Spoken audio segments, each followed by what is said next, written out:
The recent $25 million settlement between Meta, formerly Facebook, and Donald Trump marks a significant conclusion to a protracted legal battle stemming from Trump's suspension from the platform following the January 6, 2021, attack on the U.S. Capitol. The lawsuit, filed by Trump in 2021, alleged that Meta's suspension of his accounts constituted an infringement upon his First Amendment rights, a claim that has been why. The settlement, first reported by the Wall Street Journal and subsequently confirmed by a Meta spokesperson, brings an end to a chapter marked by considerable controversy and legal maneuvering. The terms of the settlement remain largely undisclosed, but the substantial financial agreement suggests a compromise on both sides, acknowledging the significant legal risks and potential reputational damage involved for both parties. This lawsuit was just one of several legal actions initiated by Trump against major social media companies in the aftermath of the January 6 events.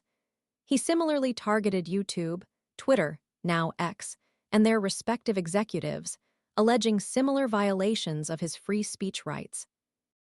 These actions reflected a broader pattern of Trump's response to the widespread criticism and accountability he faced following the Capitol attack, an event that shook the foundations of American democracy and spurred intense scrutiny of social media platforms' roles in disseminating misinformation and inciting violence. The legal outcomes varied significantly across these lawsuits. While Meta's case concluded with this substantial financial settlement, a federal judge dismissed Trump's lawsuit against Twitter. The suit against Google, while officially closed in 2023, retains the possibility of being reopened, suggesting the unresolved complexities inherent in these legal battles and the ongoing debate concerning the intersection of free speech and platform moderation policies. Meta's decision to suspend Trump's accounts in 2021 represented a pivotal shift in the company's approach to content moderation, particularly regarding political figures.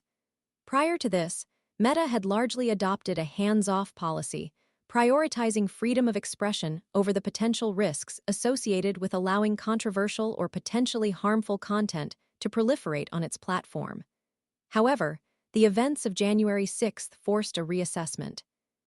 In the wake of the Capitol attack, Meta updated its content moderation policies, specifically introducing provisions for suspending lawmakers in exceptional cases involving civil unrest and violence. This marked a significant departure from its previous stance and reflected a growing awareness of the potential societal consequences of allowing inflammatory rhetoric and unsubstantiated claims to spread unchecked on its platform. Mark Zuckerberg, Meta's CEO, publicly justified the decision by stating that the risks associated with allowing Trump to maintain access to the platform during that period were simply too great. The initial suspension, however, was not permanent. A few months later, Meta reduced the suspension to 2 years, allowing for a reconsideration of Trump's access at a later date. Consistent with this timeline, Trump's accounts were reinstated in 2023, coinciding with the expiration of the 2-year suspension period. This reinstatement mirrored similar decisions made by Twitter and YouTube, further illustrating the evolving landscape of content moderation on major social media platforms.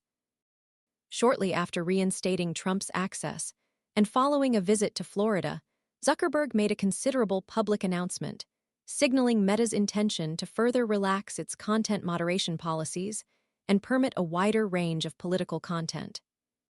This announcement, echoing Trump's own pronouncements, emphasized a perceived overreach of online censorship and declared the necessity of reverting to a more permissive approach, emphasizing a return to what Zuckerberg characterized as Meta's roots. The implications of this shift in policy and its potential consequences for the future of online discourse and political communication remain significant areas of discussion and ongoing debate.